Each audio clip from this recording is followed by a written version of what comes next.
নমস্কার বন্ধুরা, কাবেরী রান্নাঘরে সবাইকে স্বাগত। আবারও চলে এলাম একটা রেসিপি নিয়ে। আমি আজ বানাবো বাদাম চাট। চিনির শিরা দিয়ে বাদাম চাট আজকে আমি বানিয়ে দেখাবো। সবাই সবার মতো করে বানায়, আমি কীরকম করে বানাচ্ছি সেটাই আজকে আপনাদের সঙ্গে শেয়ার করব।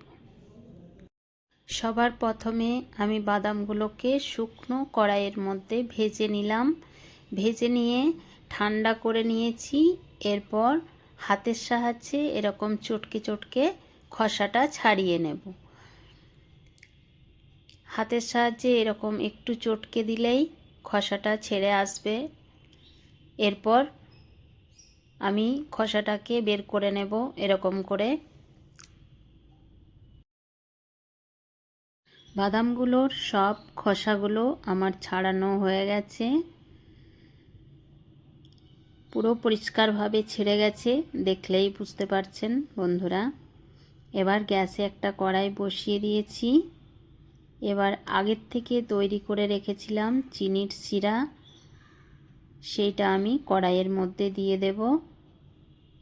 আমি ঠান্ডা জলের মধ্যে চিনিটাকে ভিজিয়ে রেখেছিলাম। এরপর গরম কড়াইয়ের মধ্যে দিয়ে নাড়াতে থাকবো, বেশ ভালোভাবে ফুটিয়ে নেব। খুবই ছোট্ট একটা রেসিপি বন্ধুরা, প্রথম থেকে শেষ পর্যন্ত দেখার অনুরোধ রইল। এবার একটু কালারটা চেঞ্জ হওয়ার জন্য আমি আখের গুড় অল্প পরিমাণে দিয়ে দিলাম। আখের গুড়টাকে দিয়ে বেশ ভালোভাবে নাড়িয়ে ছাড়িয়ে মিশিয়ে নেব চিনির শিরার মধ্যে। বেশ ভালোভাবে ফুটিয়ে নিয়েছি, মিশিয়ে নিয়েছি। এবার যখনই ঘন হয়ে আসবে, একটা আঠা আঠা ভাব হবে, তখনই আমি বাদামগুলো দিয়ে দেব এর মধ্যে। আমি বেশ কিছুক্ষণ ফুটিয়ে নিয়েছি, একটা আঠা আঠা ভাব চলে এসছে। এরপর আমি একটা বাটির মধ্যে তুলে রাখবো চিনির শিরাটা, কেননা আমার অনেকটা পরিমাণেই চিনির শিরাটা হয়েছে, এতটা লাগবে না, তাই আমি তুলে নিলাম। এরপর আমি বাদামগুলো দিয়ে দেব এর মধ্যে। বাদামগুলো দিয়ে ভালোভাবে মিশিয়ে নেব। খেতে খুবই টেস্টি হয় বন্ধুরা, আমি যেরকম করে বানাচ্ছি একবার বানিয়ে দেখবেন। বেশ ভালোভাবে মিশিয়ে নিয়েছি। এরপর আমি গ্যাসটা অফ করে একটা থালার মধ্যে ঢেলে নেব। এবার থালার মধ্যে সবার প্রথমে একটু ঘি মাখিয়ে নেব। এখানে আপনারা চাইলে সাদা তেলও ব্রাশ করতে পারেন। আমি ঘি দিয়েই মাখিয়ে নিলাম। এরপর বাদামটা ঢেলে দেব। বাদামটা ঢেলে এরপর সমান করে নিতে হবে, একদম খুন্তির সাহায্যে সমান করে নিতে হবে।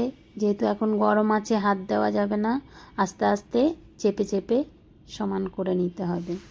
এই বাদাম চাটটা গুড় দিয়েও বানানো যায়, আবার শুধু চিনি দিয়েও বানানো যায়। যারা যেটা পছন্দ করেন বন্ধুরা, তারা সেরকমভাবেই বানাবেন। খুন্তির সাহায্যে বেশ সমান করে নিয়েছি। এরপর আমি ঠান্ডা করে নেব। আমি ঠান্ডা করে নিয়ে চলে এসেছি। এরপর একটা ছুরির সাহায্যে কেটে নেব পিস পিস করে, আস্তে আস্তে কেটে নিতে হবে। আমি এখানে অল্প আখের গুড় দিয়েছিলাম বলে খুব সুন্দর কালারটা এসছে।